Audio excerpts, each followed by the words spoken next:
Napakasama nga po nito mga kapatid para sa Dallas Mavericks. Tila walang katapusan ng dilubyo, kakaumpisa pa lamang at nasa preseason pa nga lamang po tayo ngayon sa liga. Pero eto na't sandamakmak na problema na agad ang kinakaharap ngayon nila Irving. Medyo nakakalungkot nga po talaga to para kay Kyrie mga kapatid na naghahangad ng mas gaganda ang karera niya dito sa Dallas. Pero ang siste malaking problema agad ang sasalubong pala sa kanya. Paano ba naman kasi mga kapatid biglang na-injured nga po muli itong si Luka Doncic. Meron nga po silang naging laban sa Espanya, kalaban nila ang Real Madrid. Pero ang problema tila dito lalong lumala pa ang iniinda niyang injury na left calf strain. Kaya medyo napangiwi na ng mukha si Kyrie Irving at kahit siya nagpapalakas lamang ng loob at nasabing hindi siya natatakot kung hindi man siya maging komportable sa Dallas ngayong season. Sa practice pa lang mga kapatid nadali na agad itong si Luka ng injury. Kaya ang ending limitadong 5 minuto lamang ang pinalaro sa kanya ni coach. Medyo masaklap pa dahil tinalo pa nga po sila ng Real Madrid sa laban sa score na 127-123. Talagang tatagilid nga po nito ang Dallas kapag medyo lumala ang calf strain niya. Matagal na nga din po itong iniinda ni Luka. Simula pa nga po noong 2021 to 2022 na season. Susuriin pang mabuti si Luka at hoping na nga lamang daw sila na makakabalik agad siya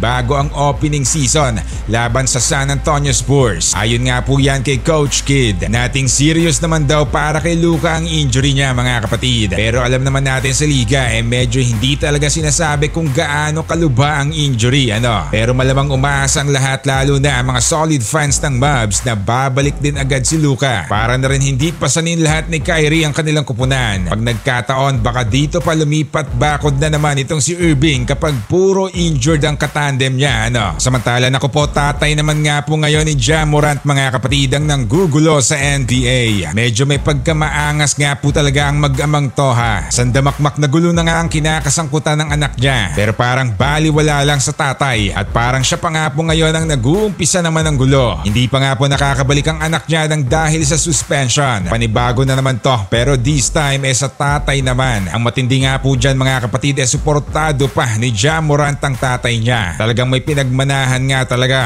Suporta pa nga talaga itong si Ja Morant sa tatay niya matapos itong umasta ng toxic behavior. Nasisisi nga po ngayon ang tatay niya dahil sa maturity issues sa loob ng locker room last season pa. At ngayon naman sa kada practice naman ng anak niya animoy kaibigan lamang siya ni Ja dahil ibang-iba ang lengguwahe ng dalawa. Akala mong mga gangster lang kung mag-usap. Ito nga rin po ang naging dahilan kung bakit nagkagulo sila sa sideline sa laban nila kontra sa Lakers last season. Talagang naiimpluwensyahan pa niya sila Ja Morant at kampi niya dahil lagi nga pong nakasunod sa ensayo nila. Medyo nababahala na nga po ang organisasyon ng Memphis sa impluwensya ni T. Morant. Animoy star player pa ng team. Senyalis nga rin po ito na meron pa ring malaking problema sa locker room ng Grizzlies